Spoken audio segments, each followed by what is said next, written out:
Senang sekali kami dapat menyapa Anda dalam program Profi Sekolah, Sekolahku Camkoha. Kali ini kami akan mengajak berkunjung ke SMP Negeri 19 Kota Bengkulu. Sebuah sekolah yang terus berkomitmen mencetak generasi berprestasi, berkarakter dan siap menghadapi tantangan masa depan. Yuk kita lihat lebih dekat berbagai kegiatan, fasilitas, prestasi serta semangat belajar yang ada di SMP Negeri 19 Kota Bengkulu.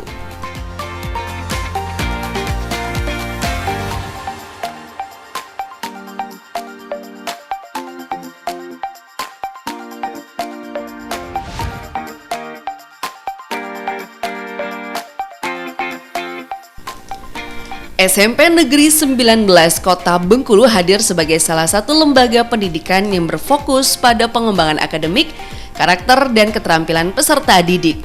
Dengan lingkungan yang nyaman dan tenaga didik yang profesional, sekolah ini terus berupaya memberikan pendidikan terbaik bagi seluruh siswa-siswi.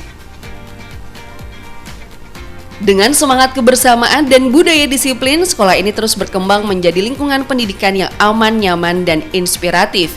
Didukung oleh kepala sekolah, guru, dan tenaga kependidikan yang kompeten, SMP Negeri 19 Kota Bengkulu berkomitmen membentuk peserta didik yang unggul dalam berprestasi, berakhlak mulia, serta memiliki jiwa kepemimpinan.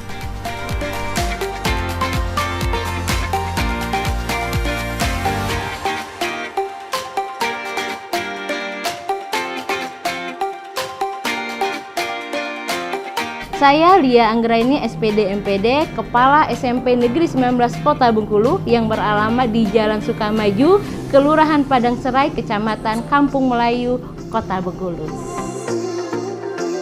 Di SMP Negeri 19 Kota Bengkulu saat ini menerapkan kurikulum merdeka, di mana di sini kami lebih pendekatannya adalah pembelajaran mendalam sesuai dengan dari arahan kementerian kita, di mana kami lebih menerapkan untuk pembelajaran yang lebih memahami para siswa agar siswa lebih sadar, lebih paham, dan akhirnya lebih bahagia untuk menjalani proses pembelajaran. Oke, sekarang untuk pembelajaran kami sesuaikan dengan kebutuhan siswa dan keadaan situasi sekolah, bisa dilaksanakan di dalam kelas dengan menggunakan pendekatan dan strategi guru yang menarik, menggunakan bahan ajar yang menarik, dan juga memanfaatkan digital, di mana sekolah kita mendapatkan layar IFP langsung dimanfaatkan oleh guru-guru, dan juga Chromebook kalau untuk anak-anak lebih paham lagi menerapkan praktek pembelajaran berbasis teknologi. Pembelajaran diferensiasi ini pembelajaran yang memang untuk mengetahui kemampuan siswa kita. Biasanya di awal pembelajaran dilaksanakan asesmen diagnostik. Jadi anak-anak akan diberikan asesmen berisikan mereka ini lebih dominan gaya belajarnya kemana. Gaya belajar kan ada 3, ada visual, dominannya audio, dan kinestetik. Jadi dia lebih dominan kemana, bisa semuanya dia dominan. Nah, dengan pembelajaran diferensiasi, guru akan lebih berpikir. Di dalam kelas itu ternyata dilihatnya ada anak yang dominan visual, maka guru akan mencari cara, misalnya dia membawa media ajar berupa gambar yang menarik biar mata si anak lebih senang belajar. Lalu ada yang lebih suka dengan audio, suara, maka guru akan menceritakan mungkin atau disuruhnya si anak untuk mendengarkan video pembelajaran agar pendengarannya lebih nyaman untuk belajar. Dan untuk kinestetik, anak-anak akan merasakan langsung pembelajaran. Mungkin anak-anak diajak keluar, memegang daun itu bagaimana, atau memegang bola itu gimana. Itu untuk pembelajaran diferensiasi. Dan sekarang masih bisa terus diterapkan karena gaya belajar anak-anak kita ini berbeda dengan dulu. Kalau dulu disuruh semuanya buka buku bisa, tapi kalau sekarang nggak bisa, anak-anak kita sudah sangat luar biasa. Kalau mindfulness ini, dia ini lebih untuk agar anak-anak lebih bahagia belajar. Jadi konsep kita itu kan anak nyaman untuk belajar, maka harus diawali dengan bagaimana perasaan anak-anak sekarang, bagaimana pembelajaran sebelumnya, menyenangkan tidak, ada kendala tidak. Karena anak-anak kita ketika berada di dalam kelas, dia itu sebenarnya memiliki akal pikiran yang macam-macam, mungkin banyak masalah yang dihadapi anak-anak. Jadi dengan kehadiran guru bukan hanya mengajarkan pembelajaran materi, tapi harus juga mengajarkan harus lebih paham untuk perasaan anak-anak. Ketika anak-anak sudah merasa dia disayang oleh gurunya, maka anak-anak akan lebih merasa dihargai dan lebih nyaman untuk belajar.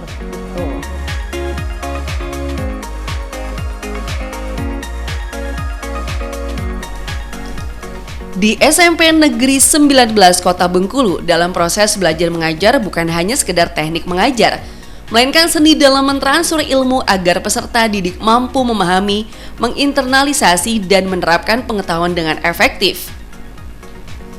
Pentingnya strategi pembelajaran terletak pada kemampuan menghubungkan antara teori dan praktik.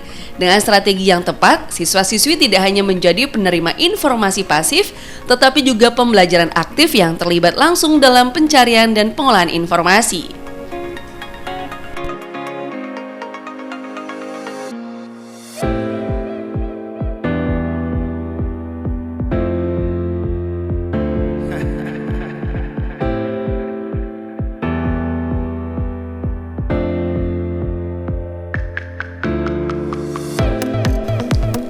Sosialisasi kesehatan di sekolah adalah serangkaian kegiatan edukatif yang bertujuan untuk meningkatkan pengetahuan, sikap, dan perilaku siswa terhadap kesehatan.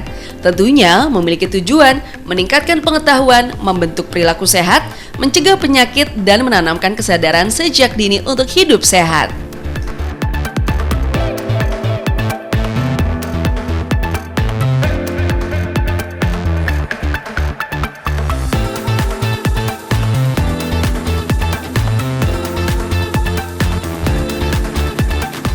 Untuk kerjasama dari pihak luar itu sangat luar biasa.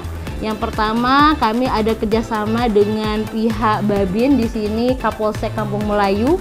Kalau dengan Ibu Babin itu selalu, karena anak-anak kita ini anak-anak daerah pantai dengan permasalahan anak-anak yang ada-ada saja. Jadi untuk kerjasama dengan Babin itu setiap saat. Jadi tidak lagi harus diundang pakai surat, mereka sudah siap.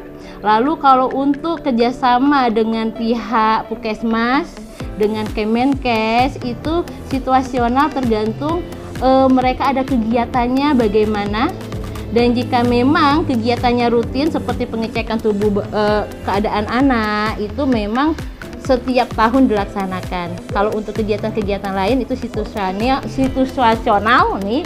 Dan juga pernah ada kerjasama dengan pihak fakultas seperti Universitas Bengkulu, mereka sering melaksanakan pengabdian masyarakat, dari Unihas juga ada, dan dari seluruh masyarakat itu sangat berpartisipasi di sekolah kami.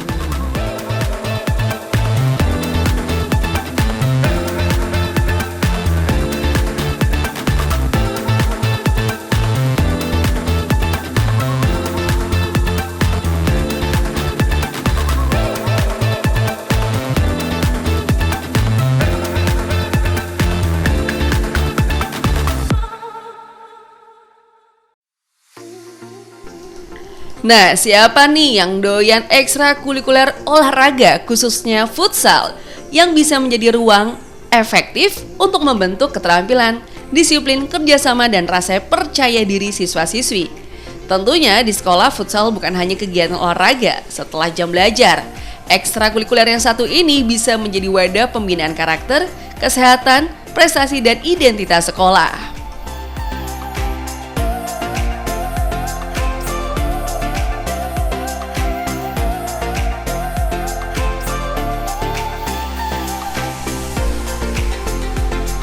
Nah, pentingnya memiliki nilai keagamaan yang tinggi sejak dini.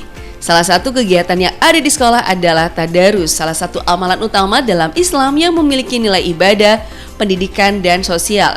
Sekaligus sejak awal kita melaksanakan tadarus, aktivitas membaca Al-Quran secara bersama-sama, saling menyimak serta memperbaiki bacaan agar sesuai dengan tuntutan syariat.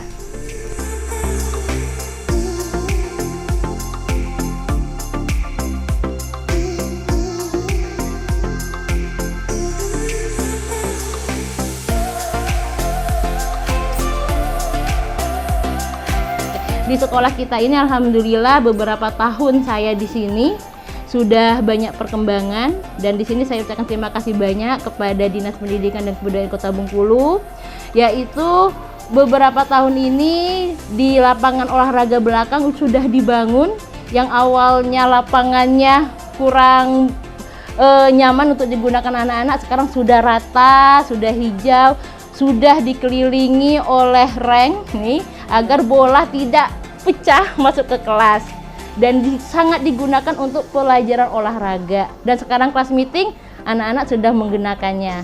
Lalu untuk sarana kelas, selalu beberapa tahun ini kami mendapat bantuan rehab, jadi kelas-kelas menjadi lebih nyaman, ruangan guru juga sudah nyaman, labortik alhamdulillah sudah nyaman juga, sudah dilengkapi oleh AC dan layar IFP di dalamnya.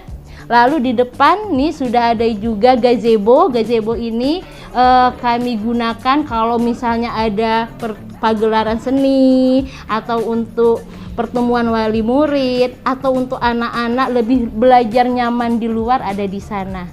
Jadi insya Allah di sekolah kita sarana prasarananya sudah sangat baik. Dan terakhir ini terima kasih juga dengan Bapak Wali Kota kita, Bapak Dedi Wahyudi, kami mendapatkan bantuan rehab toilet ya, dan sekarang toiletnya sudah sangat bagus, sangat luar biasa. Jadi sesuai dengan program beliau untuk memastikan sarana khususnya WC siswa itu memang sudah layak digunakan. Wah, siapa nih yang suka ngegame? Ups, program ini tidak hanya berfokus pada bermain semata, tetapi juga bertujuan untuk membuka wawasan siswa-siswi terhadap industri game dan teknologi, serta mengembangkan soft skill penting seperti komunikasi efektif, kerja sama tim, berpikir strategis, dan sportivitas. Dimodifikasi dan dikemas agar lebih edukatif dan proporsional. Pada dasarnya, game bisa dihadirkan untuk pengembangan soft skill. Tentunya permainan mengandung filosofi bagaimana mengembangkan strategi, kerjasama, komunikasi, serta pengenalan teknologi digital secara sehat.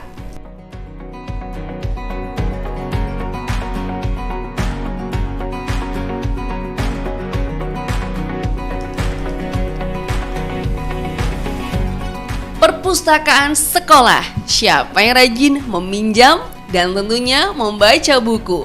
Ya, perpustakaan sebagai pusat sumber belajar, kegiatan literasi informasi, pusat penelitian, dan pusat kegiatan baca.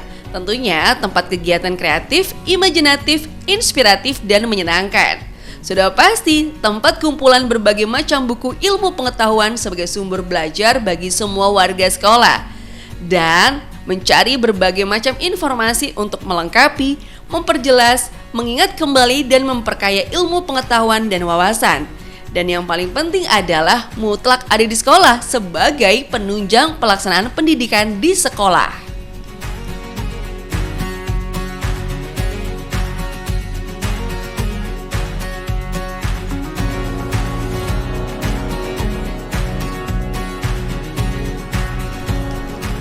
Wah, ada calon dokter nih.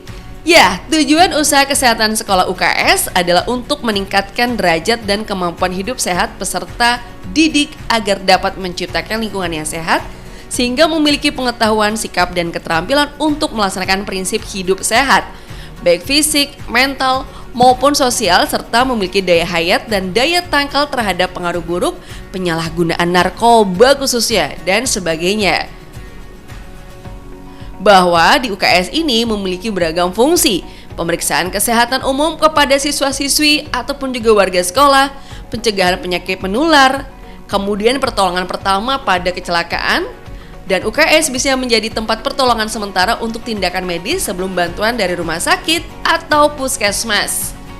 Dan kita harapkan bahwa dengan adanya lingkungan sekolah yang bersih dan sehat merupakan syarat menciptakan lingkungan yang sehat sehingga seluruh generasi muda tumbuh dengan cerdas.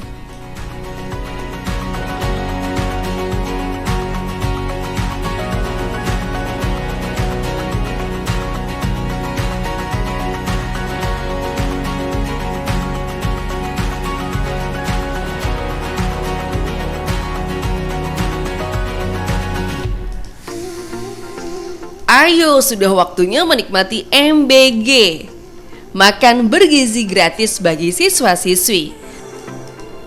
Dengan gizi yang baik, mendapatkan manfaat yang sehat untuk tubuh kita, meningkatkan konsentrasi belajar, mencegah gizi buruk dan stunting, meningkatkan kehadiran dan semangat sekolah, membentuk pola makan sehat sejak dini, mengurangi kesenjangan gizi, meningkatkan performa akademik dan non-akademik, serta mendorong kesadaran gizi di lingkungan sekolah, dan mewujudkan generasi emas 2045.